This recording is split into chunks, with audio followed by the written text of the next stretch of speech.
শুরু করিতেছি মহান আল্লাহর নামে, যিনি পরম করুণাময় ও অত্যন্ত দয়ালু। আমি আপনাদের মাঝে আসতে চাইছিলাম না, কিন্তু অবশেষে আসতেই হলো। হতাশ, আমি খুবই হতাশ।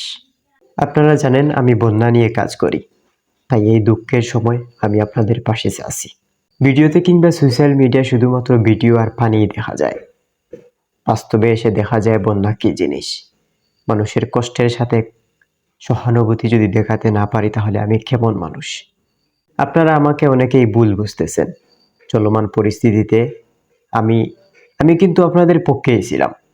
বৈষম্য বিরোধী আন্দোলনে আমি আপনাদের পক্ষে ছিলাম, কিন্তু আমি পুরোপুরি আপনাদেরকে বুঝাতে পারিনি।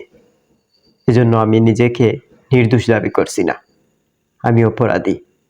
যখন বৈষম্য বিরোধী আন্দোলন চলছিল, তখন আমার আবেগে কাজ করছিল, বিবেকে কাজ করে নাই, যার কারণে আমি আপনাদের হাতে হাত মিলিয়ে কাজ করতে পারিনি।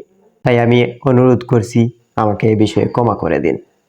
আপনারা জানেন আমাদেরকে আপনারা ভালোবেসে মানবতার ফেরিওয়ালা ডাকেন, তবে অবশ্য আমি এগুলো ডিজার্ভ করি না।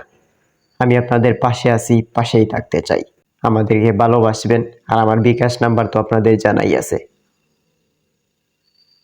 না হলে আমরা আবারও স্ক্যানের মধ্যে দিয়ে দেব, আপনারা দেখা নেবেন এবং যত তাড়াতাড়ি সম্ভব, যতটুকু সম্ভব আপনারা সহায়তার হাত বাড়িয়ে দেন। আমাদের সাথে থাকুন, দেশের সাথে থাকুন।